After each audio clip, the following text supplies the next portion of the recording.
Hello and welcome to Trojan Talk. I'm your host, Aaron Taylor. With me today is the head coach of the defending Sun Belt champion Trojan women's basketball team, Chanda Rigby. Chanda, thanks for joining me here today. Thank you. It's so good to be back here at TrojanVision. And defending Sun Belt champs. We're going to go back in time a little bit.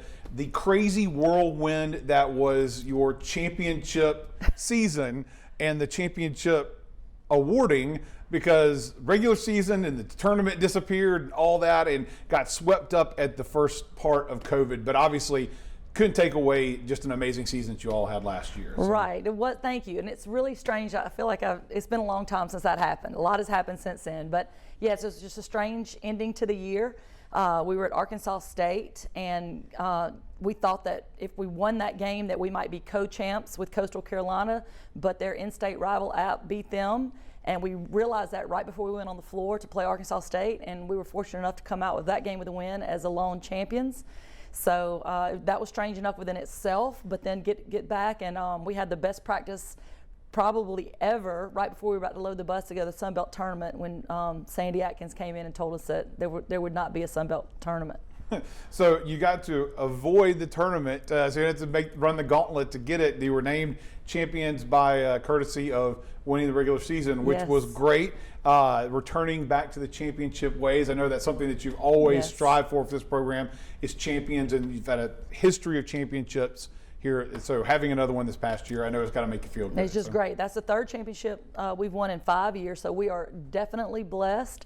And I think kind of all that chaos, the way I'm spinning it, all that chaos, we kind of were in there at the end, kind of set us up for this year. Nobody knew what was going to happen with all this, with COVID and things like that. But really, to me, it's the coach and the staff and the team that can pivot the most throughout this COVID, find creative ways to stay healthy and to continue to improve throughout this and not let the distractions seep in and get your mind on the wrong things. I think those teams are going to come out ahead here in this season. And that championship team, we've got to talk about the fact that you lost a lot of talent from that team to this year. There's still some returning players that had a lot of quality time on the court, but you lost a lot of production from that last year's team. So how are you going to make up for that? Well, we lost 5 great players from last year's team. Some are even playing professionally overseas right now. They were just a great group, but the cupboards are not bare. We have 7 seniors this year. A couple of them were sitting out last year, so the Trojans didn't get to see them play per transfer rules and things like that. But some you did get to see, and if you follow Trojan women's basketball, the cupboards are not bare. We lost a lot, but we're excited about the group we have. And one of the things we talked about COVID there, COVID has kind of changed the way things are going this year. Yes. And for the schedule, the conference schedule, major change. It may be one of the biggest changes I've seen in a scheduling. Volleyball had to play 3-game series this season, but for you guys, you're playing back-to-back nights for conference games on the road this year. Right. So we've never done that before. And so they divided the Sun Belt in East and West. That hasn't happened, at least since I've been here. And so we're going to play everybody in the East 4 times. Well, except our in-state, South Alabama, we'll play them twice. But the Georgia teams, and then App and Coastal, we'll play them 4 times. And let's say you go out to App, whereas normally you'd play App on a Thursday and Coastal on a Saturday, we're going to play App Friday, Saturday. And then Coastal will come here and play us Friday, Saturday. So it's back-to-back. That changes a little bit in our patterns, because as you know, we're a running team. Our legs are very important to get our legs rested for the next game. But again, we're going to put a spin, everything positive for Troy, and we're going to also say that affects the other teams because we're deep. We play a lot of players, so hopefully the advantage will go to the Trojans. Well, I know, and those were the 2 things in my mind was your speed, but depth, and those are the 2 things I would think for a Chanda Rigby Trojan basketball team. It's both sides of the coin there. You got to worry about the speed, but you play plenty of players in any given game, so you can be rested up.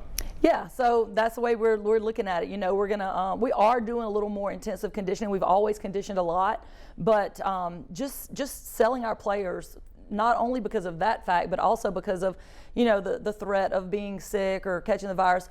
the league says that as long as we have 7 players that are healthy, that are not in protocol for COVID, that we will play the game. Okay. So we could be playing a Friday and Saturday with only 7 players. You could do that in a worst case scenario. And so like we tell them, this is a true testament to the weakest link is what could break your team, because we don't know if that would be our 5 freshmen and 2 other transfers, new players. It could be 7 new players that we need to really go out and play well enough to win a championship on any given night.